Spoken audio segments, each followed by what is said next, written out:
은퇴하면 드디어 내 시간이 생길 것이라 믿었습니다. 수십 년을 일했습니다. 월급을 받았고 그중 일부를 투자해 써왔습니다. 부동산, 주식, 상가, 펜션.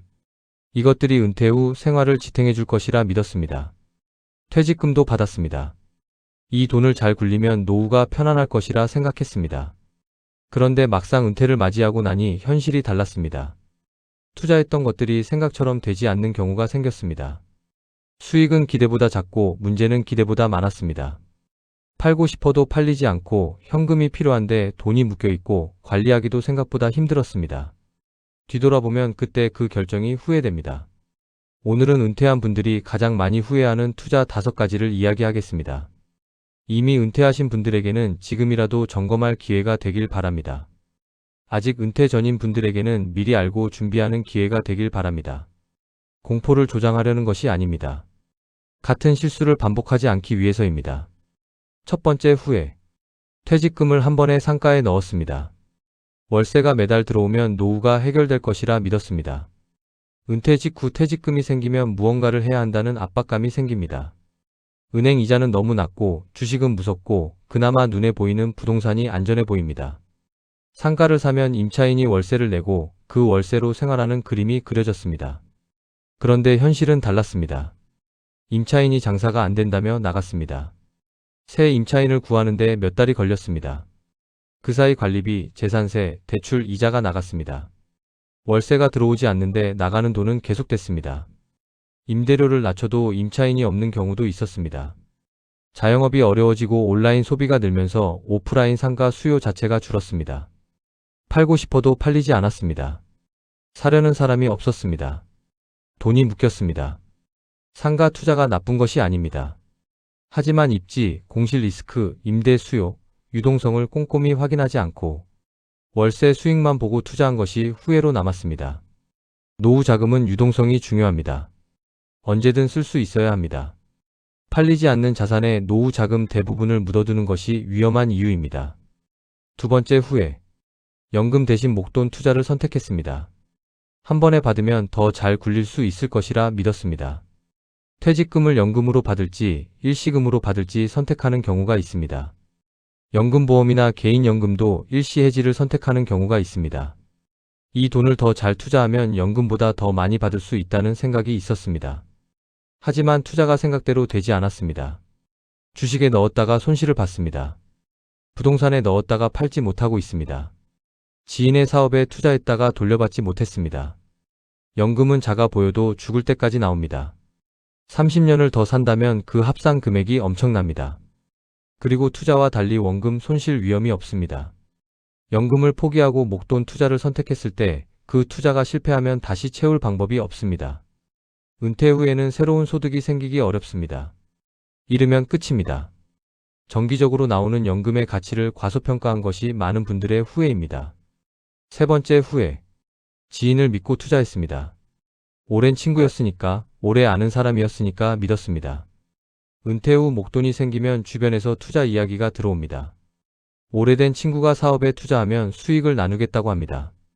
지인이 아는 좋은 투자 기회라며 소개해줍니다. 친척이 땅을 같이 사자고 합니다. 믿었습니다. 오래 알았으니까, 좋은 사람이니까. 그런데 일이 잘못됐습니다. 사업이 실패했습니다. 투자금을 돌려받기 어렵게 됐습니다. 땅이 생각대로 오르지 않고 팔리지도 않았습니다. 더 아픈 것은 돈보다 관계가 깨진 것입니다. 오랜 친구와 사이가 멀어졌습니다. 친척과 갈등이 생겼습니다. 노후 자금은 사람을 믿고 투자하는 것이 아닙니다. 상품을 분석하고 투자해야 합니다. 아무리 믿는 사람이라도 투자는 사람이 아니라 내용을 보고 결정해야 합니다. 그리고 노후 자금 전부를 한 곳에 넣지 않아야 합니다. 잃었을 때 돌이킬 수 없는 금액을 걸지 않는 것이 원칙입니다. 네 번째 후회. 펜션을 지었습니다. 자연 속에서 쉬면서 돈도 버는 꿈이 있었습니다. 경치 좋은 곳에 펜션을 지으면 노후가 해결될 것이라 믿었습니다. 주말마다 손님이 오고 성수기에는 방이 없을 정도로 인기 있는 그림을 그렸습니다. 자연 속에서 살면서 소득도 생기는 것이 이상적인 노후처럼 보였습니다. 현실은 달랐습니다. 공급이 너무 많았습니다. 경치 좋은 곳마다 펜션이 들어섰습니다. 경쟁이 치열해졌습니다. 예약이 생각보다 적었습니다. 관리가 힘들었습니다. 손님이 오면 청소해야 하고 설비를 점검해야 하고 응대해야 합니다. 쉬면서 돈 버는 것이 아니라 새로운 일을 시작한 것과 같았습니다. 비수기에는 텅 빕니다.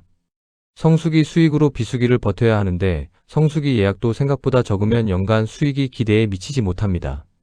시설이 낡으면 매출이 줄었습니다. 리모델링을 해야 하는데 비용이 만만치 않았습니다. 팔고 싶어도 팔리지 않았습니다. 펜션은 상가보다도 팔기 어려운 경우가 있습니다. 돈이 묶였습니다. 쉬면서 돈 버는 사업은 없습니다. 어떤 사업이든 관리가 필요합니다. 그 현실을 미리 알지 못한 것이 후회였습니다. 5번째 후회. 잘 모르는 금융상품에 가입했습니다. 수익률이 높다는 말에 혹했습니다. 은행 금리가 너무 낮아서 다른 것을 찾았습니다. 증권사, 보험사에서 다양한 상품을 권했습니다. ELS, DLS, 파생 결합 상품, 변액보험. 복잡한 이름의 상품들이었지만 수익률이 좋다는 설명을 들었습니다. 잘 이해하지 못했습니다. 하지만 담당자를 믿었습니다. 어렵게 설명하니 더 전문적인 것 같았습니다. 그런데 시장이 예상과 다르게 움직였습니다. 손실이 났습니다. 복잡한 구조 때문에 손실이 어떻게 생겼는지도 이해하기 어려웠습니다. 이해하지 못하는 것에 투자하지 않아야 한다는 원칙이 있습니다. 하지만 많은 분들이 전문가를 믿고 이 원칙을 어겼습니다. 수익률이 높다고 제안하는 상품은 그만큼 위험이 있다는 것을 의미합니다. 무위험 고수익은 없습니다.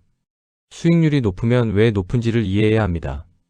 이해되지 않으면 가입하지 않는 것이 맞습니다. 5가지 후회에서 공통점을 찾을 수 있습니다. 첫째, 유동성을 무시했습니다. 노후 자금은 필요할 때 쓸 수 있어야 합니다. 팔리지 않는 자산, 묶인 자금은 위기 상황에서 도움이 되지 않습니다. 둘째, 수익만 보고 위험을 보지 않았습니다. 기대 수익은 크게 봤지만 일이 잘못됐을 때의 시나리오를 충분히 생각하지 않았습니다. 셋째, 한 곳에 몰아넣었습니다. 분산 투자가 필요합니다. 노후 자금을 한 가지 자산에 집중하면 그것이 잘못됐을 때 돌이킬 방법이 없습니다. 넷째, 이해하지 못한 채로 결정했습니다. 잘 모르면서 믿음만으로 투자한 경우가 많았습니다. 다섯째, 관리 비용과 노동을 계산하지 않았습니다.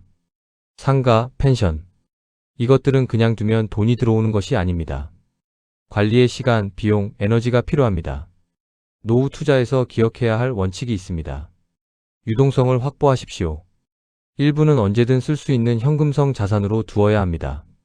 이해되는 것에만 투자하십시오. 설명을 들어도 잘 모르겠으면 가입하지 않는 것이 맞습니다. 분산하십시오. 한 곳에 전부를 넣지 마십시오. 연금의 가치를 인정하십시오.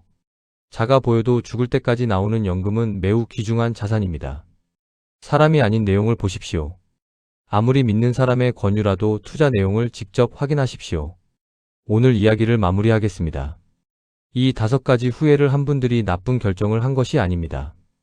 각자의 상황에서 최선이라고 생각한 결정을 한 것입니다. 다만 정보가 부족하거나 욕심이 앞섰거나 현실을 충분히 따지지 않은 경우가 많았습니다. 이 이야기가 조금이라도 도움이 된다면, 같은 후회를 한 분이 한 명이라도 줄어든다면 충분합니다. 은퇴는 끝이 아니라 새로운 시작입니다. 그 시작에서 투자 결정은 매우 중요합니다. 신중하게 충분히 생각하고 결정하시기 바랍니다.